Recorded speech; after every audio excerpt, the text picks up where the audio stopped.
할렐루야. 오늘도 주님의 풍성하신 은혜로 말미암아 예배함으로 나아가시는 예림의 모든 성도님들, 모든 가정들 되시기를 주님의 이름으로 축복합니다. 10월 6일 아침 예배를 우리 함께 올려드리길 원합니다. 우리 함께 조용한 기도 드리시겠습니다. 그 크신 자비하심과 은혜와 우리를 향한 끝없는 사랑으로 돌봐주시는 주님의 은혜에 감사드립니다. 오늘도 예배케 하시고 예배할 수 있는 모든 가능성을 주셨음에 또한 감사드립니다. 주님만을 찬양하고 경배하게 하여 주시옵소서. 주님만이 나의 주님이심을 우리의 입술로, 우리의 마음으로, 우리의 온 정성을 다하여서 고백하는 예배의 자리 될 수 있도록 주님의 은혜로만 채워 주시옵소서. 모든 시간 주님께 맡겨드립니다. 예수님의 이름으로 기도드렸습니다. 아멘. 시편의 찬양 함께 고백합니다. 시편 7편 1절의 말씀으로 함께 고백하겠습니다. 여호와 내 하나님이여, 내가 주께 피하오니 나를 쫓아오는 모든 자들에게서 나를 구원하여 내소서. 아멘. 오늘 우리에게 주시는 하나님의 말씀은 열왕기상 13장 1절에서 10절까지의 말씀입니다. 보라, 그때에 하나님의 사람이 여호와의 말씀으로 말미암아 유다에서부터 베델에 이르니 마침 여로보암이 제단 곁에 서서 분향하는지라. 하나님의 사람이 제단을 향하여 여호와의 말씀으로 외쳐 이르되, 제단아 제단아, 여호와께서 이와 같이 말씀하시기를, 다윗의 집에 요시아라 이름하는 아들을 낳으리니 그가 내 위에 분향하는 산당 제사장을 내 위에서 제물로 바칠 것이요 또 사람의 뼈를 내 위에서 사르리라 하셨느니라 하고, 그날에 그가 징조를 들어 이르되, 이는 여호와께서 말씀하신 징조라.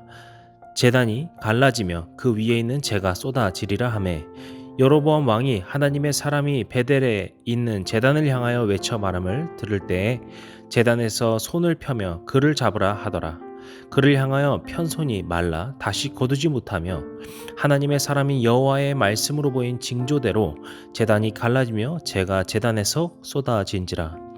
왕이 하나님의 사람에게 말하여 이르되, 청하건대 너는 나를 위하여 내 하나님 여호와께 은혜를 구하여 내 손이 다시 성하게 기도하라. 하나님의 사람이 여호와께 은혜를 구하니 왕의 손이 다시 성하여 전과 같이 되니라. 왕이 하나님의 사람에게 이르되, 나와 함께 집에 가서 쉬라. 내가 내게 예물을 주리라. 하나님의 사람이 왕께 대답하되, 왕께서 왕의 집 절반을 내게 준다 할지라도 나는 왕과 함께 들어가지도 아니하고 이곳에서는 떡도 먹지 아니하고 물도 마시지 아니하리니, 이는 곧 여호와의 말씀이 내게 명령하여 이르시기를, 떡도 먹지 말며 물도 마시지 말고 왔던 길로 되돌아가지 말라 하셨음이니이다 하고, 이에 다른 길로 가고 자기가 베델에 오던 길로 되돌아가지도 아니하니라. 아멘.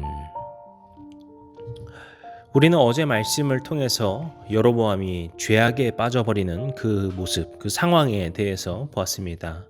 그는 결국에 이 베델이라는 곳에 금송아지를 만들어서 금송아지 숭상을 만들게 되죠. 그래서 북이스라엘이 그것을 숭배케 만들었습니다. 이것은 그 개인의 죄뿐만이 아니라 그를 통하여서 온 나라가 범죄케 되는 심각한 죄악이었습니다. 그렇게 여로보암이 죄악의 길로 들어서고 있는 것에 대해서 그의 그 멸망에 대해서 우리가 살펴보았습니다. 그리고 이제 오늘 말씀으로 이어지는데요. 오늘 말씀에는요, 본문 1절을 보시면은 어떤 여호와 하나님의 사람이 등장합니다. 이 하나님의 사람이 누구인지 성경은 이야기하지 않습니다. 하지만 본문에서는 그가 어디에서 온 사람인지는 이야기를 하고 있는데요. 어디서 왔다고 이야기하죠? 유다에서부터 왔다, 이렇게 이야기를 합니다. 이것은 우리가 당시 상황을 좀 그려보면서 보면 좀 이상하게 느껴질 수가 있습니다.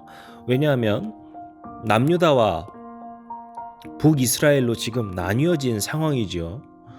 그렇게 분단된 국가인 상황인데 북이스라엘에 남유다 사람이 와서 어떤 예언적인 이야기를 하면은요, 그것을 곧이곧대로 듣기가 참 쉽지 않을 것입니다. 이제 적이 되고 남이 되어버린 그 분단된 나라 사람이 왔다는 적대감 때문에 이야기가 제대로 전달되지 않을 수 있기 때문입니다. 우리나라만 봐도 마찬가지겠죠. 그래서 우리가 이 부분을 좀 더 자세히 이해하기 위해서는 당시의 상황을 조금 더 자세히 봐야 되는데요. 정확하게는 여로보암이 왜 베델에 금송아지를 만들었는가라고 하는 점을 살펴봐야 합니다. 우리는 이미 열왕기상 말씀을 해서 보았던 것처럼 여로보암이 하나님의 말씀을 받게 되고 그렇게 그가 10지파를 이끌고 북이스라엘을 세우는 과정을 보게 됩니다. 그래서 르호보암이 이끄는 유다와 베냐민을 제외한 나머지 10지파는 여로보암이 이끄는 북이스라엘로 세워지게 되죠. 그래서 나라가 분단된 것인데요. 여기서 백성들에게는 한 가지 문제가 발생합니다. 이것이 우리나라 같은 이게 자꾸 우리나라 이야기를 하는데 이게 같이 분단된 국가다 보니까 우리나라도 분단 초기에는 그냥 서로 왕래도 하고 그랬다라는 이야기들을 하죠. 그러니까 이것이 정치적으로 아니면 외교적으로 어느 위쪽에서는 이제 우리가 분단되었다, 나뉘었다, 타국이 되었다라는 것을 결정할지라도 이스라엘 백성들에게는요, 여전히 내 동네 사람들이고요, 내 친구들이고요, 같이 왕래하던 사람들, 한 나라, 한 민족으로서 생각하게 된다는 것이죠. 그리고 이런 생각 속에서 가장 핵심인 문제는 그들이 제사를 지내기 위해서는 집에서 제사를 드리지 않습니다. 바로 하나님의 성전에 가서 제사를 지내야 했어요. 그러니까 때마다 제사를 지낼 때가 되면 어디로 갑니까? 남유다의 그 예루살렘에 가서 하나님 성전에서 예배, 제사를 드리게 되더라라는 거예요. 그렇다 보니 여로보암 입장에서 어떻습니까? 북이스라엘인 사람들이 계속 남유다로 왕래를 하니까 이러다가 이 북이스라엘 사람들이 다시 남유다에 충성한다던가 아니면 그쪽에 정착한다던가 하는 그런 불안감들이 생기더라라는 것이죠. 그래서 베델에 금송아지를 만들게 된 것입니다. 그리고서 이제 너희들 예루살렘 그 하나님의 성전에 굳이 가지 않아도 된다. 이 금송아지 신상에게 숭배하고 여기서 제사를 지내라 라고 하게 된 것이죠. 이것이 이 베델의 금송아지를 세운 어떤 주된 이유 중에 하나로 보는데요. 오늘 말씀에서도 이 하나님의 사람은 왜 유다에서부터 왔다라는 것이죠. 결국에는 하나님의 성전이 유다에 있기 때문입니다. 그렇기 때문에 이것은 분단된 국가 유다에서 온 사람이 아니라 하나님의 성전이 있는 바로 그 예루살렘에서 온 사람이다 라는 것을 우리가 볼 수 있는 것이죠.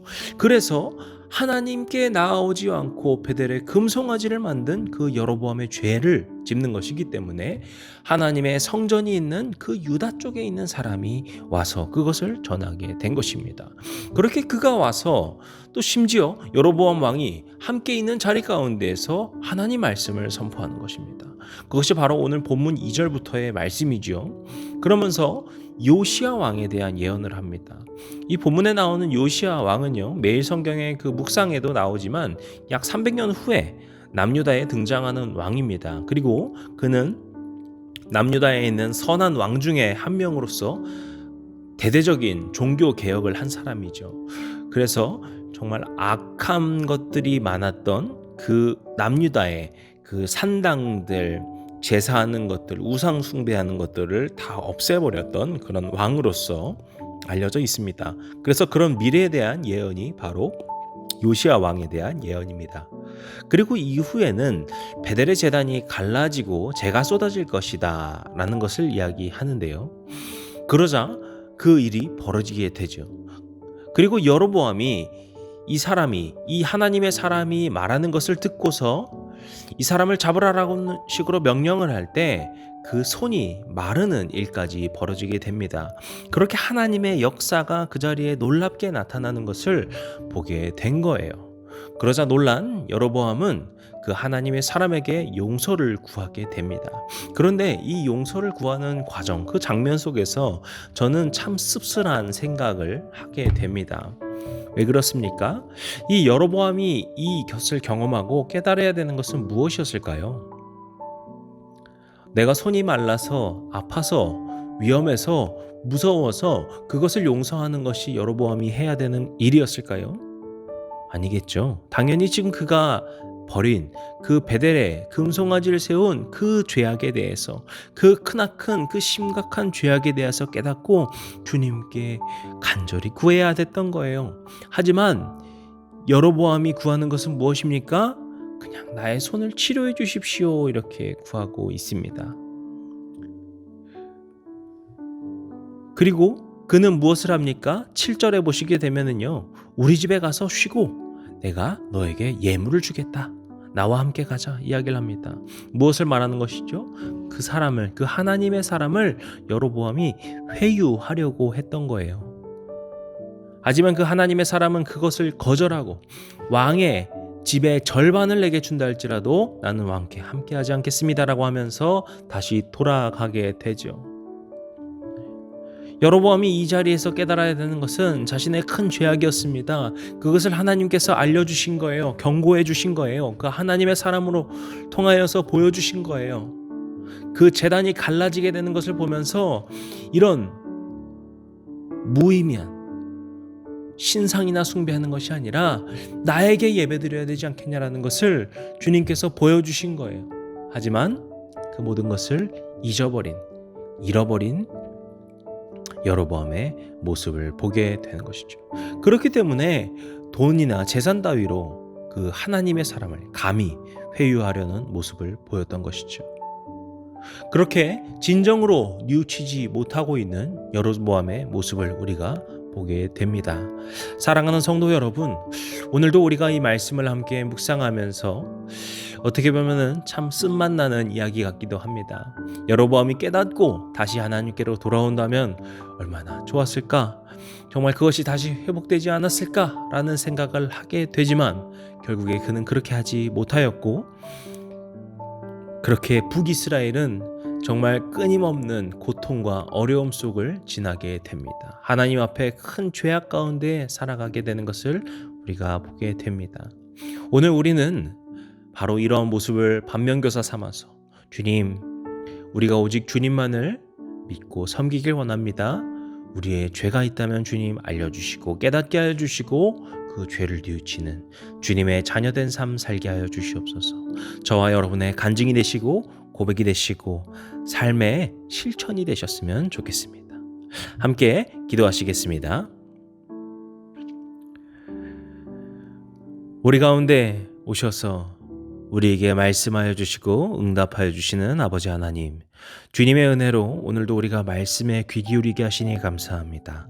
주님의 은혜로 살게 하셨으니 오직 이 시간 주님의 말씀에 귀 기울이는 자녀들 되게 하시고, 주님, 우리가 하루하루 살아가면서 주님 앞에 부끄러운 일, 주님 앞에 죄된 일 하지 않으며 사는 주의 자녀들 되게 하여 주시고, 우리가 혹여 주님의 마음으로부터 떠난 모습이 있었다면 주님께서 알려주시고 깨닫게 하셔서 우리가 진정으로 회개하며 주님께 나아가는 그런 주님의 백성된 삶, 자녀된 모습 될 수 있도록 돌봐주시옵소서. 오늘 하루의 삶의 모든 순간순간이 주님으로 말미암아 살아가고 주님의 능력으로 살아가고 주님의 마음으로 걸어가는 믿음의 삶, 믿음의 발걸음 될 수 있도록 주님께서 우리를 인도하여 주시옵소서.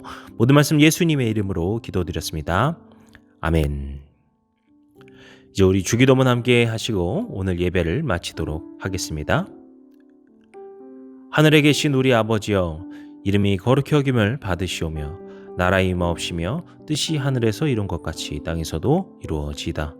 오늘날 우리에게 일용할 양식을 주옵시고 우리가 우리에게 죄진 자를 사하여 준 것 같이 우리 죄를 사하여 줍시고 우리를 시험에 들게 하지 마옵시고 다만 악에서 구하옵소서. 나라와 권세와 영광이 아버지께 영원히 있사옵나이다. 아멘.